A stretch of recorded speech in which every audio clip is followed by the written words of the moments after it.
Welcome back to another video. We're here to talk about the Midwest Derecho and flood event.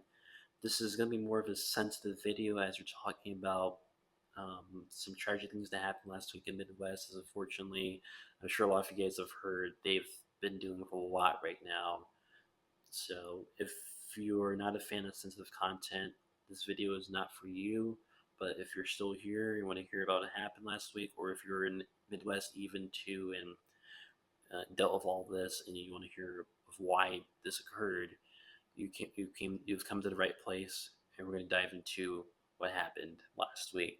Starting off with this map, as this is really important for what happened. Now, the first thing you notice is this long boundary here. This is a stationary front. This thing itself was draped over the upper plains into parts of northeast, and this thing just sat over the same areas for about a week. Now, usually with stationary fronts, these things are typically moving at least 5 miles per hour, sometimes 10 miles per hour, so not very fast. So think of it like a very slow moving construction vehicle that's going towards a construction site that's slowing you all down as you're trying to get to your location. That's what it's like, where it's a pesky system that just sits over the same areas. It's not moving much. It's kind of bringing jury weather.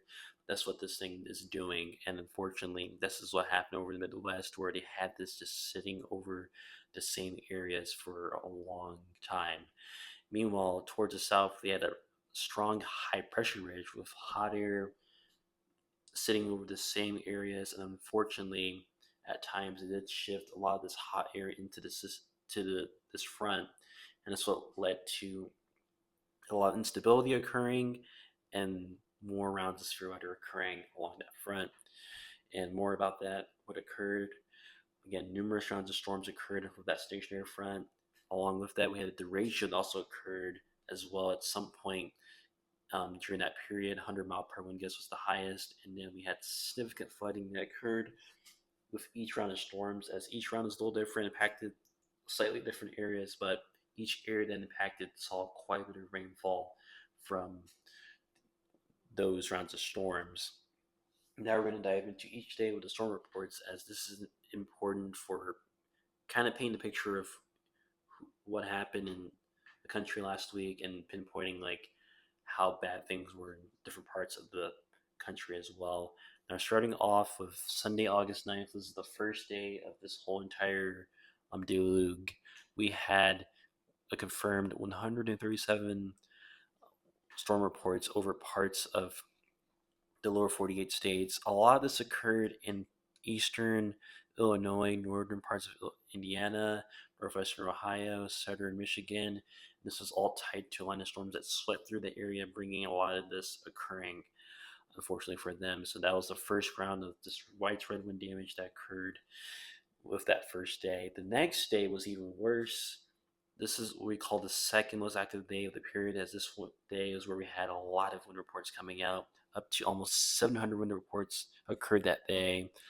There were some hail reports, but the main eyesore is the wind reports. A lot of the blue, anywhere you see that blue, is where we have those wind reports reported over much of Ohio, West Virginia, even parts of the Atlantic. It was very prevalent over there. And I would suspect that maybe there was some sort of wind event that took place, as with these events, I mean, with these dots being connected pretty close together, it kind of signifies that there was some sort of wind event that took place. But at this time, it's not been confirmed if there was a derecho, but the National Weather Service can definitely take a look at this and see, hey, we're noticing an uptick in reports in this area, and they can very well call this a derecho. But at this time, it doesn't look like there is anything above 70 miles per hour recorded in this area. So it's entirely possible that this will not get upgraded to that. So definitely take this with a hidden salt. The next day was the worst day of the period, Tuesday, August 11th. On this date alone, look at the storm reports, up to 1139 storm reports that occurred that day alone, and maybe more now, as this data is from Monday. So it's entirely possible that the number has gone up since then, but as of Monday, this is what it was sitting at, 1139 reports. A lot of these, you guessed it, were wind reports, with almost 1,000 of them being confirmed, especially in parts of Indiana, Ohio, stretching to parts of the mid-Tennessee Valley and into the southeast as well. A lot of these were attributed to a potential derecho that occurred in parts of eastern Iowa into Indiana. Now, the National Weather Service have dubbed it a derecho, but with quotations of they're going to review this event, actually make sure it is a derecho. And usually with these type of reviews, it can take up to a year before they actually come out saying, "Hey, this actually was derecho. Let's label that. Let's make it history." And it's entirely possible that's going to be the case with this event, as it was quite impactful. Winds did reach up to almost 100 miles per hour, which I'll talk about later. With this event, it was quite significant. And even out towards the plains, they didn't have derecho, but it did have quite a few significant hail reports, as they saw quite a strong hail event in that area.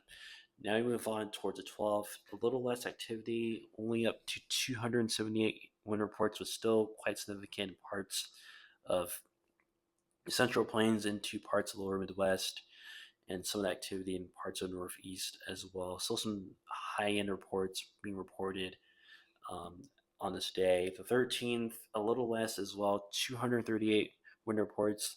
A lot of these were attributed to a middle line of storms that moved through Illinois into Indiana, brought quite a bit of activity there. Southeast saw some scattered severe weather as well. Even parts of the plains saw that as well too. The 14th was also a little less. Some scattered severe activity occurred across the mid-Atlantic towards the southeast. The plains saw a little bit of activity too, so just like the 13th, kind of a rinse repeat pattern. 15th, same thing too, even less.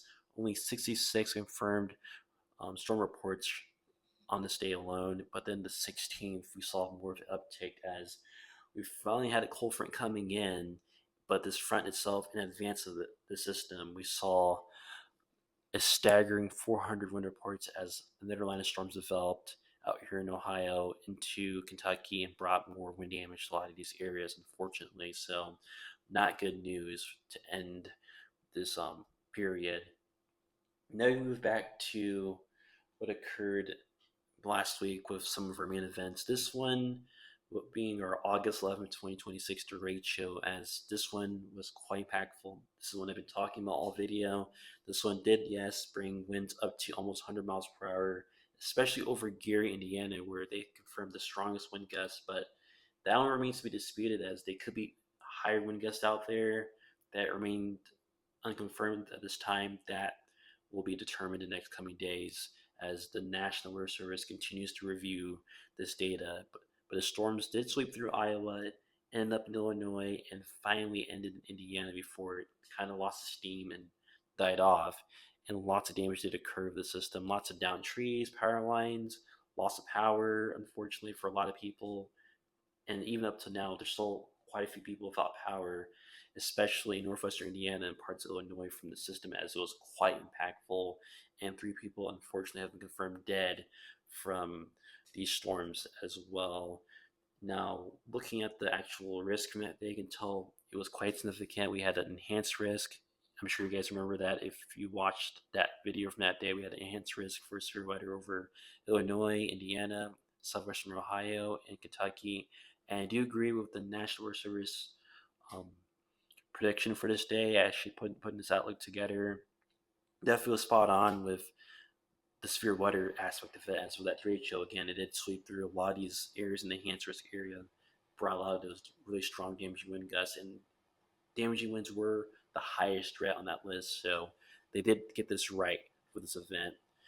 And then looking at the actual day itself, this is around 10 a.m. on Tuesday the 11th. You can see the derecho right over here, moving through southern parts of Wisconsin into Illinois, and notice it's on its way to Indiana to bring them that damage. This thing, again, even though it was not too big in size, it itself was quite a significant system by itself.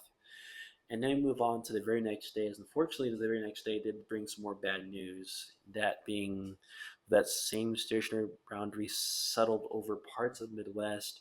This led to a continuous line of storms developing in Indiana very late Tuesday night, and that continued throughout most of the day on Wednesday. It kind of just sat over eastern Indiana, bringing lots of rainfall, copious amounts of flooding. Unfortunately, rainfall amounts, especially around Newcastle, Indiana, reached over almost a foot, maybe a little bit over for those areas. And this all happened again from Tuesday night into Wednesday afternoon with all this rain coming down. And for water rescues that occurred, especially in Newcastle, even in Muncie, they had water rescues ongoing. Even Yorktown, a library flooded over there. I showed you that picture last week in that video. Unfortunate news for them as they lost quite a bit of books due to the system moving through. And unfortunately, we had 7 people confirmed dead. 4 of them from Muncie, as unfortunately, 4 of them confirmed were in fact young adults, teenagers, and it's definitely a really tragic situation. So I'll keep them in your prayers and thoughts tonight as that community is reeling from all this happening. And looking at the rainfall outlook from last Wednesday, we had up to a moderate risk in place for southeastern Indiana into Ohio, into Kentucky. Def would argue the risk should have been expanded into Indiana, but again, I'm not going to put words into the National Weather Service's mouth because they probably, again, didn't expect it to get that worse. But again, this is what happened with that event last Wednesday on the 12th. And looking at the rainfall from this event itself, this is from the 11th to the 12th, so it does combine the derecho and this event to over a foot of rainfall over eastern parts of Newcastle into parts of surrounding counties. So quite a significant event. Even Muncie, up to almost 7 inches of rainfall fell there. But look at how little it is to the west. Almost an inch in Lafayette, but to the east, where all that rain fell from the 11th into the 12th, impacted kind of the same areas over and over and over again. While areas to the west kind of missed out on the rain a little bit, if not only picked up storms on the 11th, but then the 12th kind of just dodged a lot of rainfall, if anything. Now you may ask, are there other factors that were behind this pattern? And unfortunately, yes, there were other factors. That likely being the El Nino influence, as I'm sure you guys have already heard, we're underneath a strong El Nino pattern that's ongoing. And unfortunately, with El Nino, it influences more record-breaking events, that including record-breaking rainfall, record-breaking drought. And that's what we kind of saw this event where we had almost like a 1,000-year flood that occurred in Indiana. That was attributed to El Nino, most likely, as this kind of occurred within that pattern. And likely there may be other events in the period that also were attributed to that as well. But even then, El Nino kind of had some influence on it as well. Significant moisture running into the front also led to very humid conditions, which fueled more storm chances ongoing. As throughout the last week, we had dew points well into the 70s, which is quite oppressive. And usually, when we have dew points that high, it's not good news, as that means lots of storm chances to occur along with it. And along with that, we had that block high pressure that I mentioned earlier in the video in the plains. That thing just led storms to go over it and kind of hit the same areas in the Midwest constantly. And not only that, we also had strong upper level winds, which is winds high up in the atmosphere moving pretty fast. That was also sitting over parts of the Midwest. And throughout the week, that's why we had those systems kind of racing out of um, Minnesota, Wisconsin, Iowa, and coming down into Illinois, Indiana, Ohio constantly, as it was acting as a conveyor belt, bringing a lot of these systems towards those areas. So very not good news overall. Now that's it for this video. We kind of covered everything, but in the coming days, I'll continue to review more to see if there any more data that's come out about last week's floods. But again, thank you guys so much for watching. If you stayed to the end, don't forget to leave a like if you enjoyed this video. If you want to see more of this content, obviously not this video, but other stuff that's a lot more like lighthearted, don't forget to subscribe to always get updated on the latest videos on this channel. Now, have a great day, and as always, stay weather aware.